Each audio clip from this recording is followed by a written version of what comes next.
আজি chief minister relief ফাণ্ডৰ মানে যিটো ছাত্ৰ ছাত্ৰীসকলক পঢ়া শুনাৰ বাবে আৰ্থিক সাহায্য আৰু যিসকল বিভিন্ন বেমাৰত ভুগি আছে তাৰ বাবে আৰ্থিক সাহায্য মই বিতৰণ কৰিছোঁ। প্ৰায় 150জন বেনিফিচিয়াৰীক এই চেক বিতৰণ কৰা হৈছে।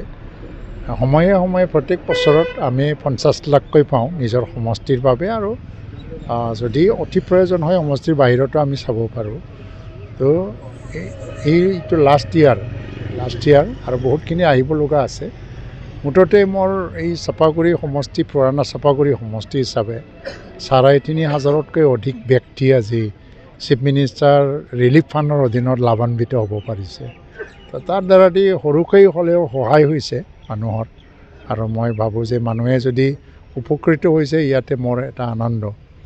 যে নহওক আজিও মই 150ৰ যিটো চেক বিতৰণৰ কাম সেইটো আৰম্ভ কৰিছোঁ, আৰু গোটেই দিন তেওঁলোকে আহিব, লৈ যাব, আৰু বহুতখিনি চেক আহিব লগা হৈছে।